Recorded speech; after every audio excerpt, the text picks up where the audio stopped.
dirujuk untuk mentersangkakan, padahal pasal-pasal itu tidak ada di dalam perkara mereka. Berarti dengan adanya perubahan pasal tadi, mereka sudah tidak kompeten lagi, karena pasal mereka yang dilaporkan itu yang digunakan tidak ada lagi. Oleh sebab itu bisa dikatakan mereka itu mencemarkan nama baik 2 orang klien kami dong. Dalam waktu dekat ini kami mempersiapkan untuk mengadukan mereka. Kalau mereka tidak menarik diri, kami mengadukan mereka bahwa mereka mencemarkan nama baik 2 orang klien kami, khususnya Roy Suryo dan Tifa. Karena apa? Karena yang dilaporkan itu pasal-pasal yang dipakai tidak ada di dalam perkara Tifa dan Roy. Dokumen dihitamkan itu maksudnya dokumen yang dikecualikan, yang tidak disampaikan pada kami oleh penyidik Polda Metro Jaya. Ya itu, makanya karena tidak disampaikan itu kami minta berkali-kali, memang belum diberi ya, bahkan tidak diberi dengan alasan masih dalam proses penyidikan dan sebagainya. Tapi sebelumnya kami mendapatkan dari UGM 505 poin dokumen ya, 505 dokumen, itu pun daftarnya, bukan isinya loh ya, daftarnya dari 505 itu semuanya dihitamkan dengan alasan dikecualikan. Artinya tidak boleh disampaikan lah. Walaupun diberikan pada kami tapi ditutupin. Jadi kami hanya terima daftar hitam gitu aja gitu loh. Nah, itu berita acara penyerahan dari UGM ke Polda. Diberikan pada kami berita acara itu tapi dihitamkan. Nah, pada waktu gelar perkara kami juga mendapatkan informasi bahwa penyidik Polda Metro Jaya telah mengumpulkan 709. Kami yakin itu termasuk yang 505 dari UGM. Ya kan? Itu 505 dari UGM. Kami minta daftarnya saja. Daftarnya kami ajukan ke PPID sesuai ketentuan Undang-Undang KIP ya. Undang-Undang KIP nomor 14 tahun 2008 ya kan? Yaitu kita berhak seharusnya mendapatkan informasi, tapi menurut mereka merujuk ke pasal 17A yang mana menyatakan itu dikecualikan. Nah, kami tidak sepakat. Oleh sebab itu kami sesuai prosedur itu kami mohon ke PPID ya kan, PPID Polda Metro untuk memberikan kami daftar itu. Ya kan, daftar itu. Tapi dijawab mereka tidak bisa memberikan, dan sesuai ketentuan undang-undang itu juga kalau PPID-nya tidak memberikan, kita berikan minta apa istilahnya, keberatan ke atasan PPID, dan kami ajukan juga tetap saja tidak diberikan. Berarti kami hanya minta daftar dari 709 bukti yang digunakan untuk mentersangkakan klien kami itu, dalam hal ini Roy Suryo dan Dr. Tifa gitu. Nah, karena sesuai ketentuan jika sampai atasan tidak memberikan, diberi waktu 1 bulan, kami berhak mengajukan permohonan sengketa. Bukan meringankan, kan kita harus tahu dokumen apa yang dipunyai sebagai barang bukti itu. Iya kan, sehingga kita kan, oh benar nggak barang bukti ini? Karena kami tidak yakin 709 itu adalah bukti-bukti yang akurat, bukti-bukti yang benar-benar bukti. Karena biasanya kalau ada bukti yang disita itu bukti yang dibuat sebagai tindak pidana, bukti yang digunakan sebagai tindak pidana. Bukan sembarang bukti dikumpulkan seperti itu. Masa sampai 709 itu bukti tindak pidana. Lah itu kami sebenarnya mekanisme gugatan istilah awamnya, tapi permohonan ke Komisi Informasi DKI ya, wilayah DKI. Kenapa DKI? Jika yang kita mohonkan itu adalah Polda, maka ke Komisi Informasi DKI. Ya, tapi kalau itu Mabes baru Komisi Informasi Pusat. Kan begitu. Ya, kami sudah ajukan dan kami sudah dapat tanda terima dan sesuai jangka waktu bahwa itu setelah jawaban terakhir PPID itu 14 hari, dan itu sebelum 14 hari kami sudah ajukan untuk sidang sengketa di sana untuk meminta pengadilan memaksa mereka untuk menyerahkan apa yang kita minta. Ada dua hal yang kami minta. Satu adalah salinan ijazah Jokowi yang pernah ditunjukkan pada kami, yang waktu itu sebentar 5 menit aja sehingga kami tidak konsentrasi banget, yaitu salinannya. Dalam hal ini salinannya fotokopi.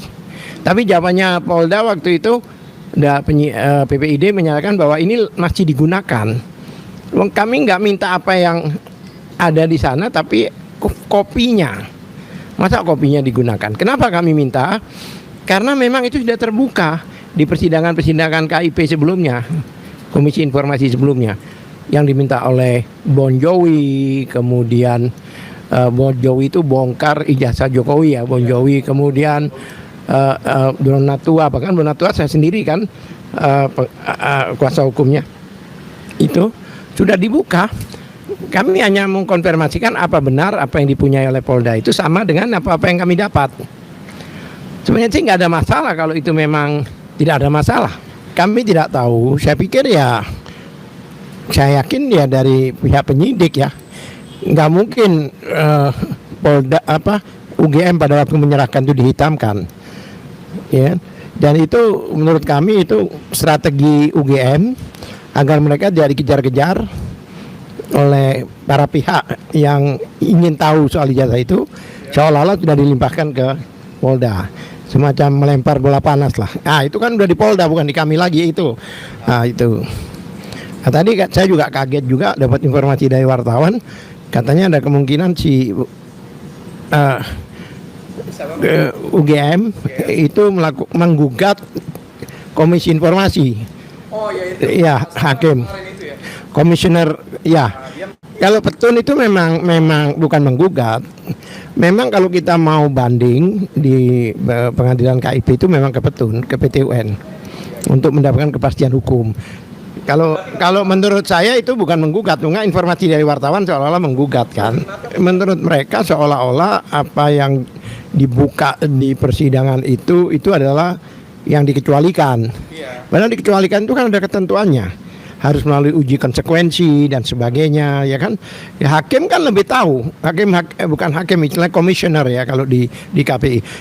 Para komisioner itu saya tahu persis, mereka profesional dan mereka benar-benar objektif, independen, ya kan?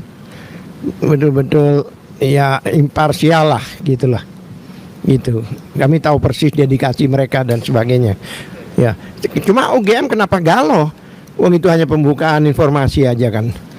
Kenapa galau gitu loh? Apakah jika dibuka semuanya akan diduga akan ditemukan hal-hal yang melibatkan UGM? Sebenarnya sih biasa aja itu membuka dokumen. Kan kita sudah tahu berdasarkan informasi dari Bareskrim waktu itu yang diumumkan di media bahwa berkas ini telah dilimpahkan ke kejaksaan, yaitu tanggal 13 Januari dengan pasal-pasal yang ditentukan itu, yang ditersangkakan. Kemudian tanggal 30 Maret ini kepolisian, dalam hal ini Direskrim Polda Metro Jaya, ya kan, direkturnya sendiri mengirimkan surat ke Kajati Daerah Khusus Jakarta dan ditembuskan pada kami itu.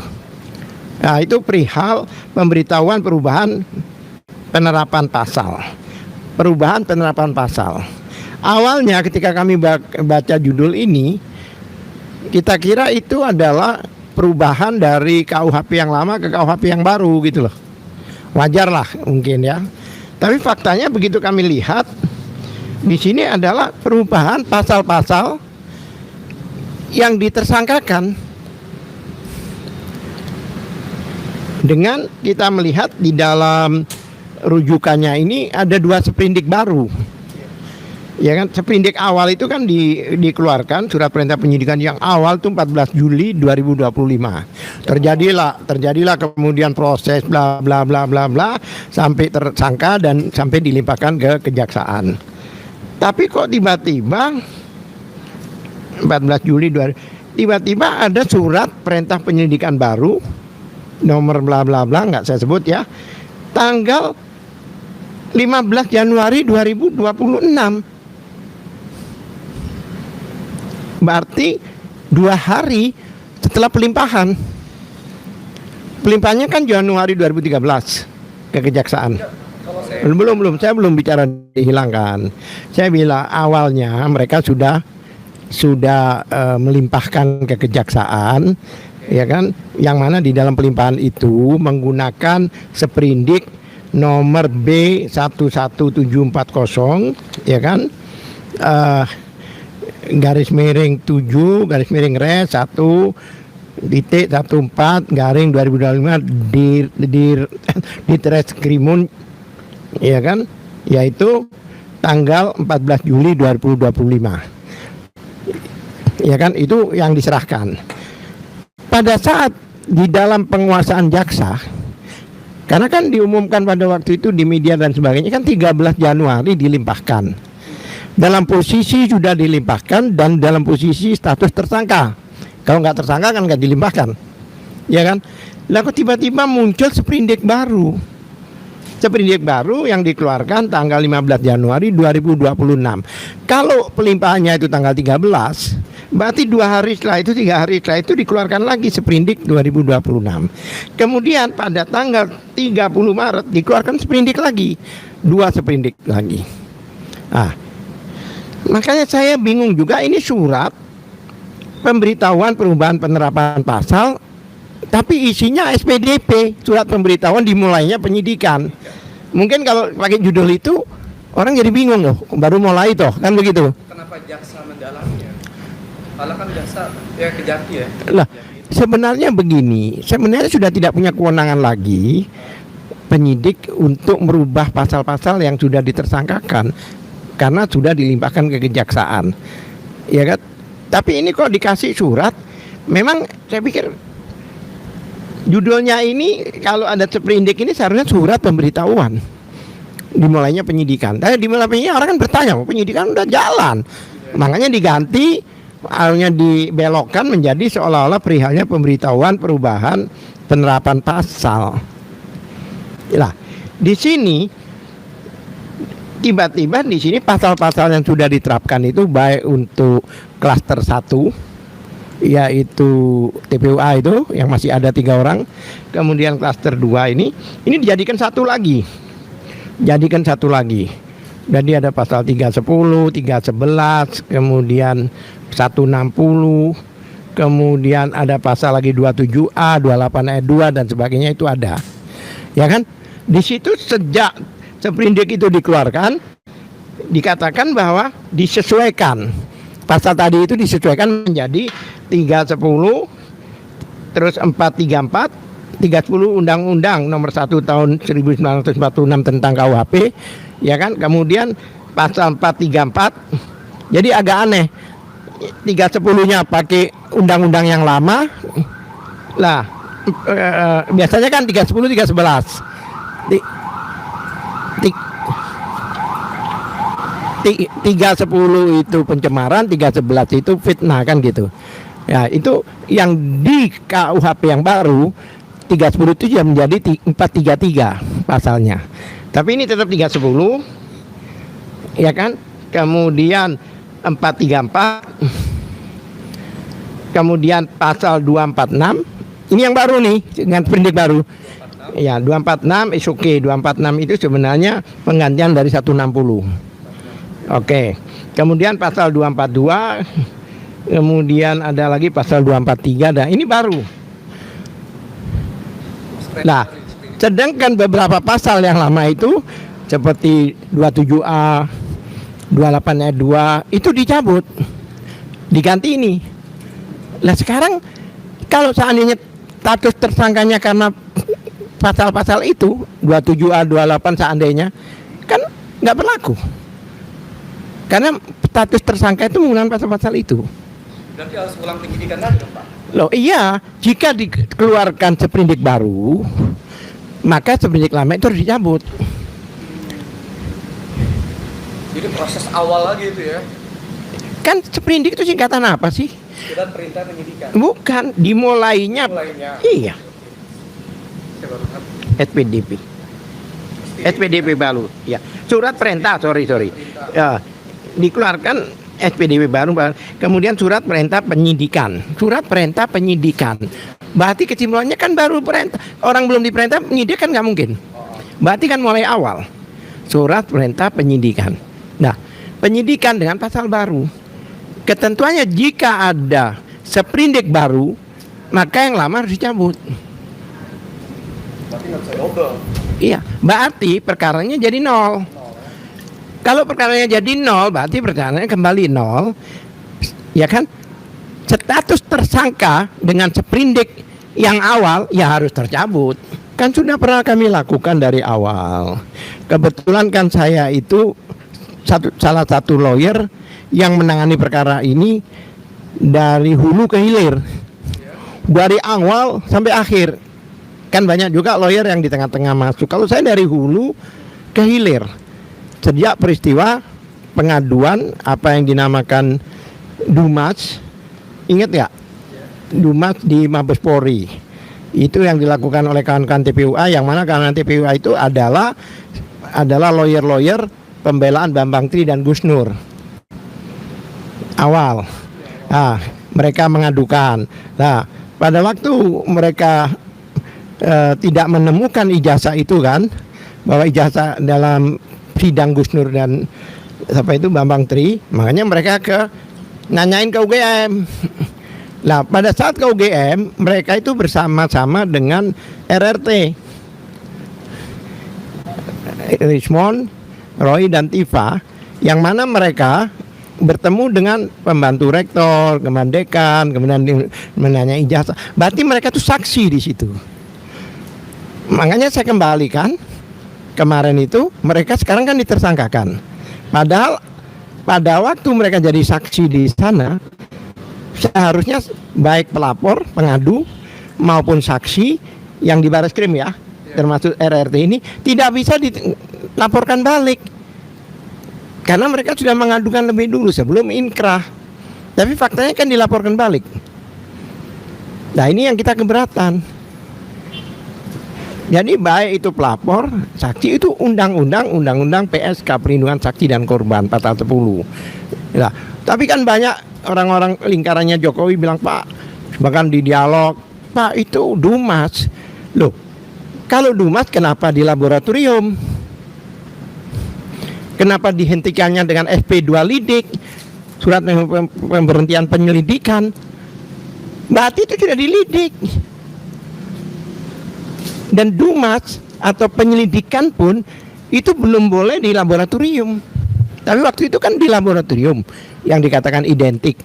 Yang mana kami masalahkan sampai akhir kemarin itu, yaitu jika pemeriksaan laboratorium itu sudah harus dalam posisi penyidikan, bukan penyelidikan.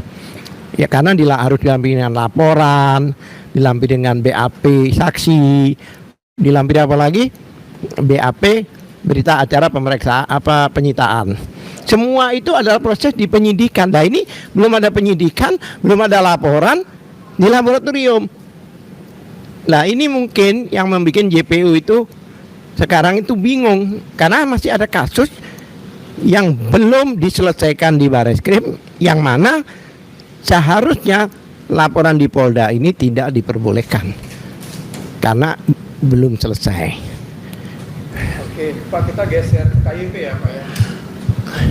Langkah Bapak untuk mensengketakan informasi publik ini, terus sejauh mana ke KIP, Pak? Kami sudah mengajukan dan sudah diterima, tinggal persidangan. Saya bahkan merasa kami ya diuntungkan dengan adanya 709 itu. Kenapa demikian? Pasti banyak akan ketemu hal-hal yang aneh. Dari 709 itu kan kami harus tahu nanti, ya kan? Penyelewengan jika ada dugaan kami akan temukan. Jadi bukan cuma ijazah nanti. Bahkan kita bisa nemukan bukan di ijazahnya, tapi di 709 ini nanti pasti insya Allah kita akan temukan hal-hal yang tidak sesuai dengan ketentuan yang berlaku. Nanti kan tadi Dr. Tifa mengatakan Pak ya, dari 709 dokumen itu bukti ya sebenarnya. Nah, cuman kenapa di gelar perkara khusus hanya dibuka 505? Bukan, nggak pernah dibuka itu. 505 itu dari UGM. 55 menurut dia. Iya. Tapi begini, kita itu mengajukan permohonan atau gugatan ke Komisi Informasi Daerah itu, tujuannya itu adalah memang hak kita sebagai warga negara. Warga negara itu berhak mengetahui dokumen publik. Kedua, apalagi orang-orang yang ditersangkakan dengan dokumen itu. Jadi mereka mempunyai hak hukum untuk mengetahui bukti-bukti yang menyebabkan mereka ditersangkakan. Dan juga untuk hak publik untuk mengetahui dokumen publik yang disembunyikan itu.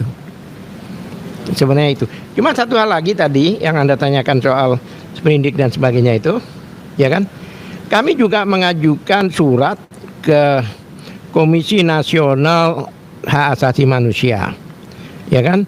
Kami beraudensi tanggal 21 Januari 2026. Kami datang, kami menceritakan hal-hal yang tidak wajar. Kemudian pada 13 April kemarin, Komisi Hak Asasi Manusia itu Republik Indonesia, Komnas HAM lah. Komnas HAM itu memberi jawaban, yaitu tanggal 13 April kemarin. Nah, di jawabannya itu merujuk ke surat-surat dari kepolisian. Jadi kepolisian ditanyain kan, penyidik, dia memberikan jawaban. Nah, surat-surat tersebut itu dilampirkan ke kami. Nah, di sini kami menemukan keanehan, ya kan? Contohnya, pelapor itu kan 4 orang. Selain Pak Jokowi, itu ada namanya Andi Kurniawan, ada Leksemanan yang katanya Pradi Bersatu apa itu. Kemudian yang satu lagi Maret Samuel Sekuen atau siapa itu, ya kan? Lah, mereka ini ternyata di sini disebutkan masing-masing itu melaporkan dengan membawa pasal.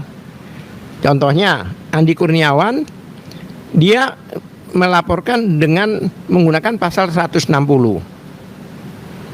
Kemudian Maret Samuel Sekuen itu melaporkan juga dengan menggunakan 160. Kemudian Leksumanan 28 ayat 2. Lah, pasal-pasal yang digunakan mereka melaporkan ini di dalam perubahan pasal yang saya bicarakan tadi dengan sprindik tadi itu tidak ada. Tidak ada yang mengarah ke Roy Suryo dan Tifa, dulu ke Rismond juga. Rismond forget it lah. Tidak ada di situ. Bahkan dari awal namanya Kloster 2 RRT itu tidak ada pasal 160. Tapi kenapa di dalam status tersangka itu dirujuk itu? LP-nya Leksumanan dirujuk, ya kan? LP-nya siapa namanya? Andi Kurniawan ditujuk, kemudian siapa lagi Maret itu dirujuk untuk mentersangkakan, padahal pasal-pasal itu tidak ada di dalam perkara mereka. Berarti dengan adanya perubahan pasal tadi, mereka sudah tidak kompeten lagi. Karena pasal mereka yang dilaporkan itu yang digunakan tidak ada lagi. Oleh sebab itu bisa dikatakan mereka itu mencemarkan nama baik 2 orang klien kami dong. Berarti ketiga pelapor ini bisa terancam. Iya, dalam waktu dekat ini kami mempersiapkan untuk mengadukan mereka. Kalau mereka tidak menarik diri, kami mengadukan mereka bahwa mereka mencemarkan nama baik 2 orang klien kami, khususnya Roy Suryo dan Tifa. Karena apa? Karena yang dilaporkan itu pasal-pasal yang dipakai tidak ada di dalam perkara Tifa dan Roy. Bahkan Rismond pun juga tidak ada. Perkara Rismond pun juga tidak ada sebenarnya. Makanya kemarin kalau Rismond RJ itu diminta pemaafan dari mereka dan sebagainya agak aneh. Wong ini perubahan ini sebelum RJ. Suratnya ini loh. Surat yang menyatakan ini sebelum RJ. 11 September 2025. Ngapain dia diminta damai dengan 3 orang itu? Berarti Pak Al-Fatiri niat melaporkan. Oh iya, bukan kami, klien kami melaporkan karena klien kami dicemarkan dengan pasal-pasal itu. Yang mana di dalam status tersangka itu pasal-pasal itu tidak ada. Jadi tidak ada orang satupun yang bisa apa istilahnya ya? Maksudnya equality before the law lah. Iya, jadi semua warga negara itu mempunyai hak dan kewajiban yang sama terhadap hukum, gitu, dan mempunyai tanggung jawab sama terhadap hukum. Sebenarnya gini ya, sebenarnya ada satu lembaga yang harus dengan mereka itu welcome kita semuanya selesai ini sebenarnya, yaitu yang namanya Komisi 3 DPR RI. Komisi 3 DPR RI ini kan kasus nasional, bahkan mendunia. Sudah jadi beberapa wartawan-wartawan dunia ya itu juga sudah menyoroti ini. Apalagi nanti kalau terjadi persidangan, ya kan, yaitu Presiden ke-7 Indonesia duduk di kursi saksi. Anggap aja nanti akhirnya tidak terbukti, tetapi proses persidangan itu akan menjatuhkan marwah dari yang bersangkutan. Ya kan? Karena memang kita sebagai lawyer ini juga tidak tinggal diam. Kami akan menggali segali-galinya. Kami akan mengkonfirmasikan bukti yang sebanyak itu terhadap yang bersangkutan, termasuk saksi-saksi yang diajukan oleh mereka. DPR ini baru satu orang saja ada kejadian apa itu udah gelar pendapat. Ini masalah nasional yang berdampak pada seluruh bangsa Indonesia. Kemudian apa istilahnya, ada 2 orang yang dihukum 6 tahun hanya gara-gara ijazah ini. Sampai sekarang udah 3 kali kami mengajukan untuk rapat gelar pendapat, tidak direspon. Ini seharusnya kami minta pertanggungjawaban dari DPR karena DPR adalah perwakilan kami. Sekarang begini, mekanisme dari banding yang ujungnya akhir nanti memang di Pengadilan Tata Usaha Negara, PT UN. PT UN itu adalah merupakan akhir daripada due process of law atau proses daripada persidangan KIP. Memang ujungnya ke PT UN. Gitu loh, bukan ke pengadilan tinggi. Ya, nah otomatis kalau memang kita dirugikan, nantinya KUP tidak membuka diri dan mereka juga tidak membuka diri, ya langkah-langkah itu kami juga akan lakukan. Ya kan, karena kami ingin keadilan ditegakkan di negara kesatuan Republik Indonesia ini.